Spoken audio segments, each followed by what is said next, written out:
Je suis passé d'un physique skinny dans lequel je me sentais faible, je me sentais pas bien, j'avais pas confiance en moi, j'étais le mec avec des petits bras à l'école, à un physique fort, sec et tracé, tout ça grâce au fait de mélanger la calisthénie et la musculation. Si tu restes bloqué à un physique skinny et faible, c'est pas à cause de ta génétique, c'est sûrement parce que tu fais une de ces 3 erreurs. Et dans cette vidéo, je vais te les montrer. Donc like, abonne-toi et c'est parti pour la première erreur. Alors la première erreur que tu fais sûrement, c'est de ne pas assez t'entraîner. Tu n'as pas assez de volume d'entraînement. Et ça vient sûrement de ta programmation, donc de la façon dont tu répartis tes entraînements sur la semaine. Moi, personnellement, je te recommande de faire soit du upper-lower, donc des séances haut du corps, bas du corps, soit du push-pull-leg, donc des séances poussées, tirage et les jambes. Pourquoi? Parce qu'en fait, ça te permet de faire minimum 2 fois dans la semaine tes groupes musculaires, de les travailler 2 fois dans la semaine.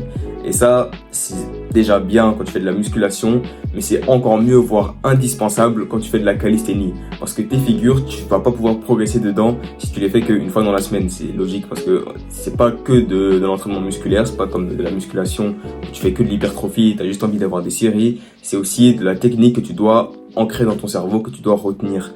Et donc si tu t'entraînes pas ça fréquemment, tu vas oublier comment faire les figures. Si tu fais par exemple du handstand qu'une fois dans la semaine, que tu fais des muscle up qu'une fois dans la semaine, tu n'auras pas assez de volume pour comprendre le mouvement, pour retenir par exemple l'équilibre en handstand, et tu n'auras pas assez de volume pour progresser dans la figure, donc par exemple les muscle up pour gagner de la force, etc. Donc c'est pour ça que tu dois avoir soit un programme upper-lower, donc haut du corps, bas du corps, ou soit un push-pull-leg. Comme ça, tu peux entraîner tes figures et tes muscles plusieurs fois dans la semaine. Maintenant, ça peut être compliqué en termes de temps, en termes d'organisation, de mettre autant de volume d'entraînement dans une séance. Peut-être que tes séances vont devenir trop longues, trop chiantes et que du coup, ça va pas être facile à tenir sur le long terme.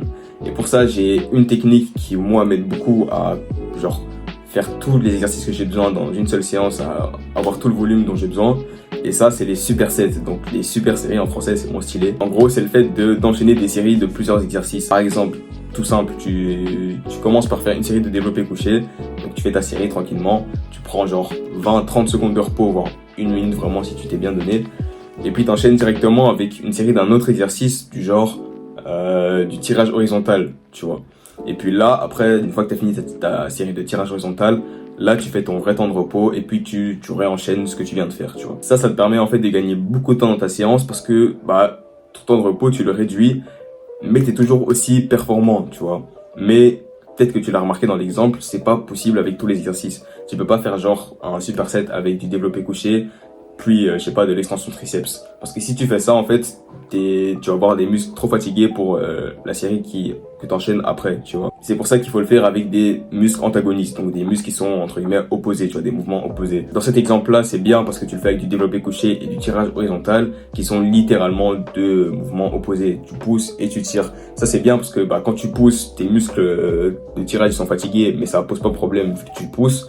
Et puis quand tu tires, tes muscles de poussée sont fatigués, mais ça pose pas de problème parce que tu tires, tu vois. Donc c'est pour ça qu'il faut faire ça avec des muscles qui sont opposés, des mouvements qui sont opposés. Comme ça, tu te fatigues pas, tu t'entraves pas, tu vois, tu nuis pas la série que tu vas avoir juste après. La deuxième erreur que tu fais sûrement, c'est de ne pas assez manger. Il faut que tu manges blindé, il faut que tu sois en surplus calorique. Même si ton objectif c'est d'être sec et tracé, il faut quand même que tu manges assez parce que tu as envie de prendre du muscle, tu as envie de prendre du muscle plus fort et donc pour ça, il faut que tu sois en surplus calorique pour optimiser ta récupération et prendre plus de muscle, être plus fort, être plus performant. Et donc pour ça, il n'y a pas de secret, il faut que tu comptes tes calories. Donc pour ça, c'est très simple. Tu vas sur Google, tu tapes calcul métabolisme, tu vas rendre toutes tes données, ta taille, ton poids, ton âge, ton activité, etc. Et puis ça va te donner un nombre de calories, tu vois. Et ce nombre de calories-là, c'est ta maintenance. Donc, le nombre de calories que tu as besoin de manger tous les jours pour maintenir ton poids, tu vois. Et à ce nombre de calories-là, tu vas rajouter 300 calories pour que tu sois en surplus calorique. Donc, pour que tu ingères plus de calories, qu'est-ce que tu dépenses? Et ça va te permettre, justement, par la suite de prendre du muscle, être plus puissant, plus performant. Et ça va te permettre de progresser beaucoup plus rapidement. Mais maintenant, tu vas voir, ça va pas être si simple que ça. Parce que le nombre, ça va sûrement être dans les 2900, 3000. Et tu vas voir que c'est pas si facile que ça à manger tous les jours. Peut-être que là, vu que tu comptes pas tes calories, tu te dis, oh, moi je mange beaucoup, je suis un gros mangeur, 3000 calories par jour, je les ai faciles. Mais je te promets, passe un jour à compter tes calories et tu vas voir que tu manges vraiment pas autant que ça. Et donc, c'est pour ça que j'ai passé quelques techniques pour réussir à avoir assez de calories tous les jours, à rester en surplus calorique, tu vois. Donc, la première technique pour ça, c'est de boire tes calories. Boire tes calories, ça va te sauver la vie parce que quand tu auras plus faim, tu sauras encore boire. Et donc là, tu vas pouvoir enchaîner les calories facilement. Donc, pour ça, je te mets la recette juste ici du shaker que moi je fais tous les jours. Donc c'est un smoothie comme ça en gros, où tu mets plein d'ingrédients qui sont bien chargés en calories, qui sont faciles à boire après. Tu vas voir, ça te fait un smoothie plutôt bon, surtout si tu mets une bonne whey dedans avec un goût. Et tu vas voir, ça va être facile à boire, tu tapes ça après ton repas et tu vas gagner plein de calories. Et pense aussi à bien espacer tes repas dans la journée, comme ça t'as plus facile à digérer. Avant de passer à la suite, je tenais à te dire que je viens de lancer le guide d'Ether. Donc le guide d'Ether, c'est quoi? C'est un guide que j'ai créé qui regroupe tout ce qu'il faut pour progresser en calisthénie et en musculation. Donc il y a tout ce qu'il faut pour apprendre la 90 degrés push-up, les handstand push-up et les muscle-up, même tout ce qu'il faut pour du coup construire un physique sec et tracé grâce à la musculation. Donc je te laisse aller checker, le lien est dans la description. On passe à la suite. La troisième et dernière erreur que tu fais sûrement, c'est d'ignorer les bases en calisthénie. Alors je sais que tu as envie d'apprendre les figures, tu as envie d'apprendre le muscle-up, tu as envie d'apprendre les handstand push-up, etc. Mais si tu n'as pas les bases, tu vas pas réussir à les apprendre. En tout cas, ça va te prendre beaucoup plus de temps. Tu vas avoir plus de risques de te blesser et ça va être super chiant comme processus d'apprentissage, tu vois. Donc c'est pour ça qu'il faut vraiment que tu construises des bases solides pour ensuite pouvoir apprendre les figures plus facilement, sans te blesser et en y allant beaucoup plus rapidement, tu vois. Donc les bases en question, c'est quoi? Tu les connais sûrement, c'est les pompes, les dips et les tractions. Une fois que tu maîtrises ça, c'est bon, tu peux passer à la suite, tu peux faire les progressions, tu peux faire les muscle-up, tu peux commencer à entraîner les handstand push-up, etc. Parce que là, tu seras déjà préparé, tu vois. La seule exception, je dirais, en termes de calisthénie que tu peux faire, même si tu n'as pas encore de base de force en dips, en pompe et en traction, c'est le handstand. Parce que le handstand, en gros, c'est une figure qui vraiment te demande pas beaucoup de force, tu vois. Tu peux voir dans les salles de gymnastique, il y a des petites filles de 4 ans, 5 ans, 6 ans qui font déjà des handstands parce que ça ne demande pas beaucoup de force. Mais je te recommande quand même tu vas voir que ça va être beaucoup plus facile à l'apprendre si tu as déjà une base de force, parce que ça va quand même te demander pas mal d'énergie dans les épaules, même si c'est quand même assez minime, tu vois, et que t'as pas besoin d'être Hulk pour faire un handstand. Tu vas voir que quand même ça va te demander beaucoup d'énergie et que si tu as déjà une base de force, ça va être beaucoup plus simple à apprendre.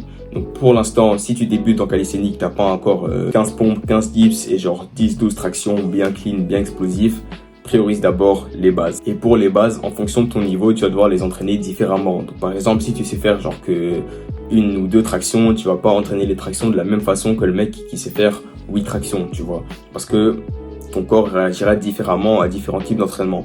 Donc si tu es débutant, j'ai donné quelques indications générales. Si tu es débutant, commence par faire plus des négatifs et les tractions avec des élastiques, tu vois. Parce que là, tu es vraiment au tout début, il faut que tu construises la force pour avoir ne serait-ce que 1, 2 ou 3 tractions, tu vois. Et ensuite, quand tu es un peu plus loin, donc vers les 4-5 tractions, là, ce que je ferais à ta place, c'est de faire beaucoup de séries. Comme ça, tu as beaucoup de volume d'entraînement, mais avec peu d'intensité. Ça veut dire que tu vas pas aller à l'échec. Ce que tu vas faire, c'est que tu vas faire genre... imaginons que tu sais faire 4 tractions, tu vas faire seulement 2 tractions, mais tu vas faire 3, 4, 5 séries, tu vois. Comme ça, tu fais plein de tractions, mais tu vas jamais à l'échec. Comme ça, tu peux continuer, tu vois. Parce que le truc, c'est que si tu vas à l'échec, tu sauras plus faire autant de séries. Si tu vas à l'échec à chaque série, tu vas voir qu'au bout de 3 séries, tu vas être cuit, tu vas être mort, tu vois. Alors que si t'en fais que 2, là, tu peux enchaîner beaucoup de séries et donc tu auras plus de volume d'entraînement au global.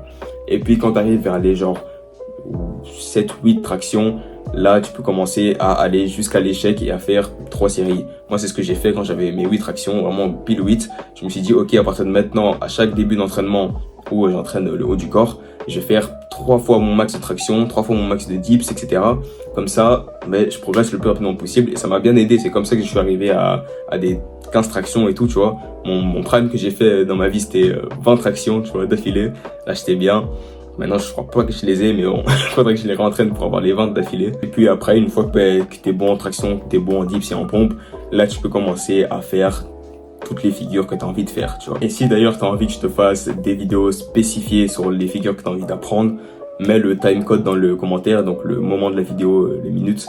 Et comme ça, je saurai que tu as envie que je fasse des vidéos là-dessus, comme ça j'en sortirai. N'hésite pas aussi à aller voir le guide que j'ai créé sur comment débloquer les figures, comment progresser en calisthénie et en musculation. Like, abonne-toi et on se revoit à la prochaine vidéo. Ciao, ciao.